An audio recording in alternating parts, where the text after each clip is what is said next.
कैसे हो आप सब। स्वागत है आपका हमारे इस YouTube चैनल में। तो पिछली वीडियो में हमने कुछ करे थे बुक के क्वेश्चन में, आज आपको क्वेश्चन और कराऊंगा एक ही क्वेश्चन नंबर 7 बुक का ही है और अभ्यास प्रश्न में से। तो क्वेश्चन जैसे कि आपको दिख रहा होगा कि निम्न अभिक्रिया के लिए संतुलित रासायनिक समीकरण लिखिए। तो देखिए इसमें पहला क्वेश्चन है कि कैल्शियम हाइड्रोक्साइड, पहला क्वेश्चन कैल्शियम हाइड्रोक्साइड की क्रिया कार्बन डाइऑक्साइड से करवाने पर, ये एक्वस में है, ध्यान रखिएगा, ये गैस है, कैल्शियम कार्बोनेट बनता है CaCO3 प्लस H2O, ये सॉलिड और ये लिक्विड। अब देखिए इसको हमें करनी है संतुलित। तो चलिए देखते हैं संतुलित के लिए क्या करें। हम यहां से शुरू करते हैं। कैल्शियम 1, कैल्शियम 1, कार्बन 1, कार्बन 1, ठीक है, ऑक्सीजन 2 और 3 और 1 4, ऑक्सीजन 2 और 2 4, ठीक है। अब बचा हाइड्रोजन, हाइड्रोजन 2, हाइड्रोजन 2। तो ये तो अभी क्रिया संतुलित है, हमें करने की कोई जरूरत नहीं पड़ी। तो चलिए इसी के साथ दूसरे क्वेश्चन पे चलते हैं। क्वेश्चन आपको दिख रहा होगा स्क्रीन पे कि जिंक, दूसरा क्वेश्चन है कि जिंक की क्रिया सिल्वर नाइट्रेट से करवाने पर AgNO3,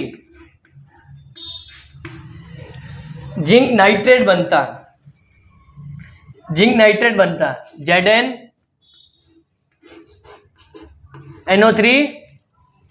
2 प्लस उत्पाद में क्या बनेगा Ag। तो इसको हमें करनी है संतुलित। तो देखिए शुरू करते हैं।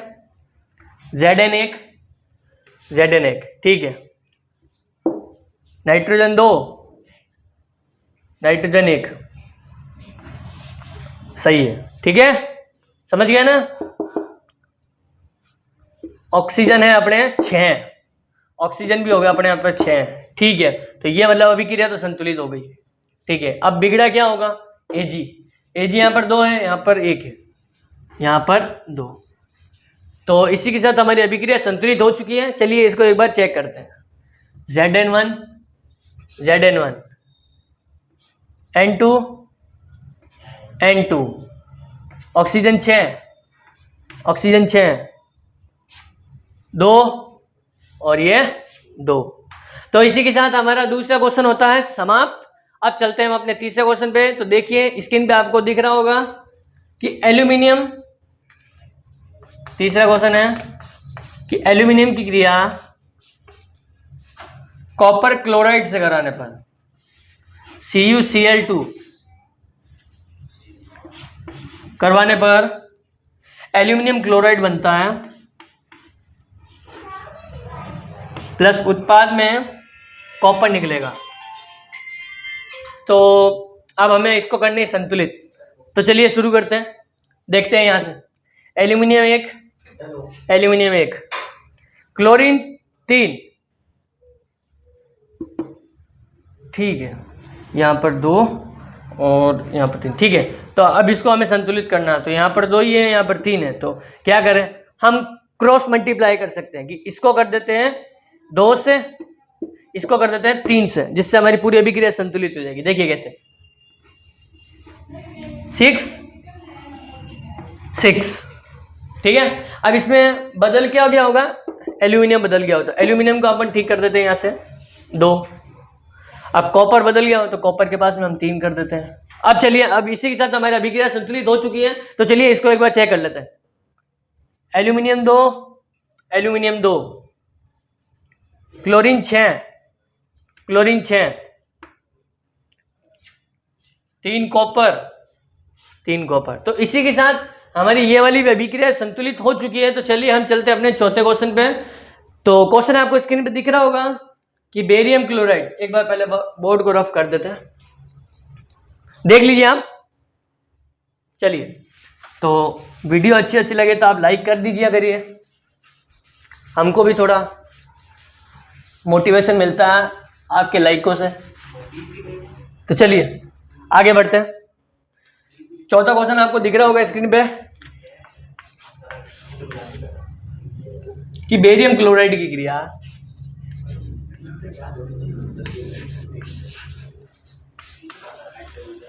पोटेशियम सल्फेट से करवाने पर बेरियम सल्फेट प्लस उत्पाद में और क्या निकलता है, KCl। अब देखिए, अब हमें इसको करना है संतुलित। तो चलिए देखते हैं संतुलित के लिए, यहां से स्टार्ट करते हैं। बेरियम एक, सल्फर एक, ऑक्सीजन 4, तो ये अभिक्रिया तो संतुलित है। के पोटेशियम 1 2 ना, यहां पर दो पोटेशियम, पर यहां पर क्लोरीन बिगड़ गया, क्लोरीन नहीं, ठीक है, 2 यहां पर क्लोरीन, 2 यहां पर क्लोरीन, ठीक है। तो इसी के साथ हमारी अभिक्रिया संतुलित है। तो चलिए इसको एक बार और चेक करते हैं। बेरियम एक, सल्फर एक, ऑक्सीजन 4, पोटेशियम 2 और क्लोरीन 2। तो इसी के साथ हमारी ये अभिक्रिया समाप्त होती है। और जो नेक्स्ट 8वां क्वेश्चन है वो मैं आपको कुछ आगे की टर्म कराऊंगा कि इनके कितने प्रकार होते हैं, फिर उसके बाद में हम वो क्वेश्चन करेंगे। तो चलिए, हमारे क्वेश्चन हो चुके हैं पूरे। तो चलिए अब हम चलते हैं। जैसा कि मैं आपको बता रहा था कि हमने क्वेश्चन तो कर लिया, और 8वां क्वेश्चन है जो मैं आपको आगे कुछ कंसेप्ट बताऊंगा, उसके बाद हम वो क्वेश्चन करेंगे। तो चलिए अब हम पढ़ते हैं रासायनिक अभिक्रिया के प्रकार। इसके 4 प्रकार होते हैं, पर हम इस वीडियो में हम एक ही प्रकार करेंगे। तो चलिए मैं पहले चारों का नाम दे देता हूँ, आपको बता देता हूँ। पहला नाम है संयोजन अभिक्रिया,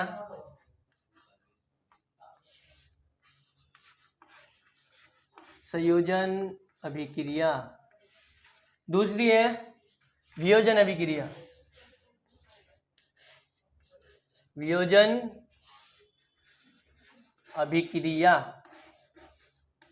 देखिएगा। तीसरी विस्थापन अभिक्रिया,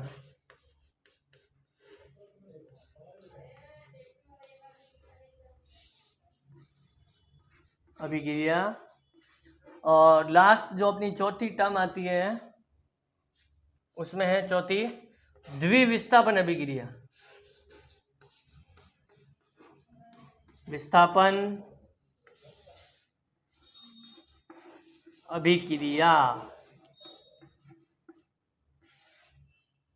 देख लीजिए। तो ये 4 होती है रासायनिक के प्रकार। तो जिसमें से आज हम पढ़ने वाले हैं संयोजन अभिक्रिया। तो इसी के साथ देख लीजिए। चलिए,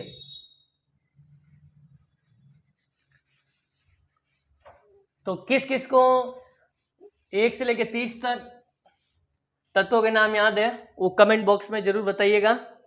तो चलिए मैं आपको इसकी परिभाषा बताता हूं। देखो, सीधी सीधी सी बात है इसमें। संयोजन अभिक्रिया, संयोजन का मतलब कुछ जुड़ रहा है। देखिए, जैसे मान लीजिए, मैं आपको पहले एक उदाहरण देता हूं, इसकी परिभाषा बताता हूं शॉर्ट में, कि 2 या 2 से अधिक मिलकर एकल उत्पाद का निर्माण करते हैं, वो संयोजन अभिक्रिया कहलाती है। जैसे मान लीजिए कि 1 + 1 = 2, मतलब 2 अभिकारक मिलके एक उत्पाद का निर्माण कर रहे हैं, संयोजन अभिक्रिया कहलाती है। तो पहले एक बार मैं आपको परिभाषा बता देता हूं इसकी, फिर इसके कुछ उदाहरण देखेंगे। ऐसी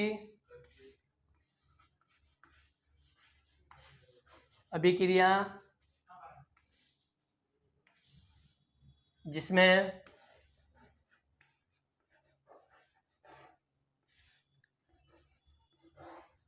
दो या 2 से अधिक अभिकारक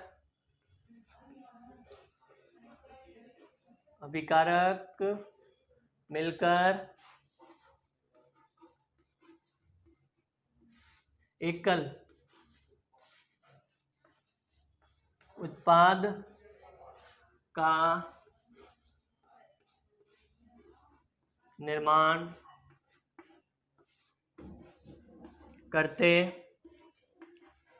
हैं, संयोजन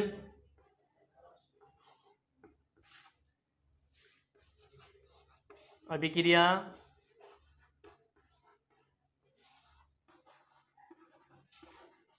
कहते।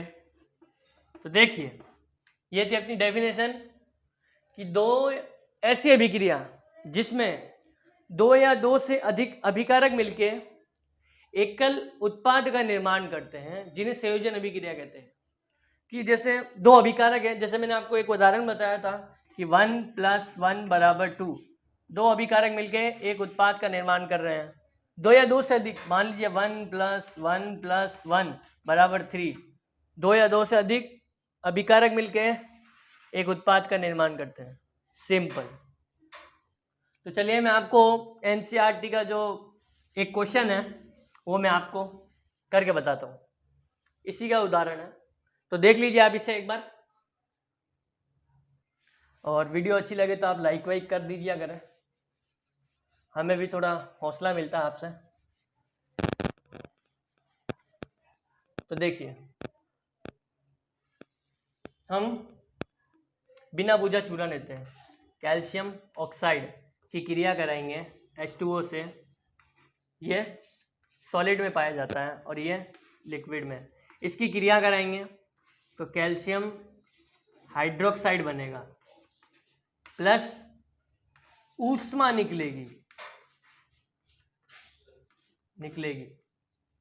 ये तीर का निशान है, इधर बना रहा हूं मैं, ठीक है। इसका मतलब है कि निकलना।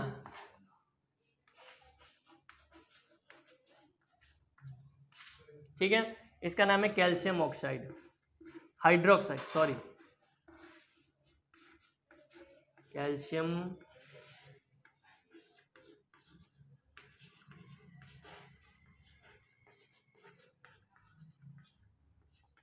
हाइड्रोक्साइड। तो चलिए देखते हैं। अब ये तो दो या दो से अधिक अभिकारक मिलके एक उत्पाद का निर्माण करते हैं, सहसंयोजन अभिक्रिया कहलाती है। तो ये अभिक्रिया क्या है? सहसंयोजन। अब मैं आपको बताता हूँ, जैसे चूना पत्थर होता है ना, चूना पत्थर, उसमें हम पानी डालते हैं तो वो हीट को बाहर निकालता है, फिर कैल्शियम ऑक्साइड बनाता है। हीट कैसे बाहर निकलेगी? यदि आप कहीं मार्केट से चूना पत्थर खरीद कर लेके आते हैं और आप उसको पानी की टूटी चालू करके अगर आप बाल्टी में रख देंगे तो बाल्टी के साथ ऊष्मा निकलेगी और वो चूना बहुत गर्म हो जाता है। और इसी के साथ इसमें एक और टर्म है जो एनसीईआरटी में बॉक्स में दिया हुआ है, जैसे कैसे देखिए कि कैल्शियम हाइड्रोक्साइड की क्रिया CO2 के साथ करवाने पर कैल्शियम कार्बोनेट बनता है और H2O। अब देखिए इसका मतलब क्या है कि पुराने ज़माने में लोग क्या अपने घरों को सफ़ेदी करवाते थे, तो उनके 2 दिन बाद में घर चमकने लगते थे बिल्कुल दूध की तरह। क्यों? उसका मैं आपको कारण बताता हूँ कि देखिए वो जब सफ़ेदी करवाते थे ना तो वो सफ़ेदी है ना कार्बन डाइऑक्साइड से अभिक्रिया कर लेती थी, जिससे कैल्शियम कार्बोनेट बन जाता था और जल सूख जाता था। देखिए ये तो पाया जाता है एक्वस में ही, ये गैस है, ये सॉलिड हो जाता है और ये लिक्विड में है। इसी के साथ मैं आपको एक और उदाहरण देता हूँ, देख लीजिए आपको एक बार ये। और हाँ, इसका नाम तो आपको पता ही है, कैल्शियम हाइड्रोक्साइड, ये तो आपको पता ही है, कार्बन डाइऑक्साइड। अब ये क्या है? कैल्शियम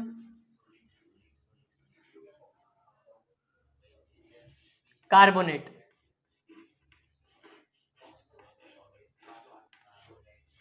इसका नाम है कैल्शियम कार्बोनेट, ठीक है। तो देख लीजिए आप एक बार। तो चलिए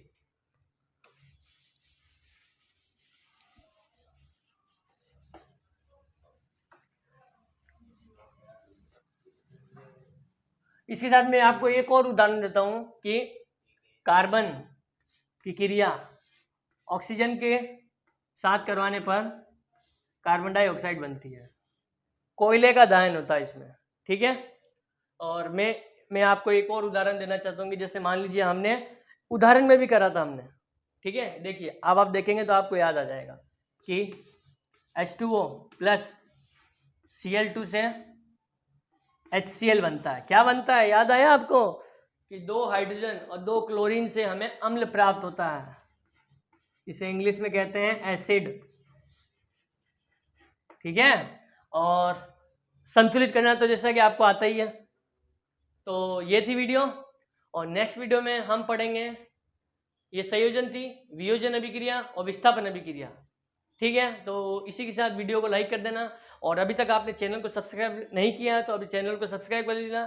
धन्यवाद।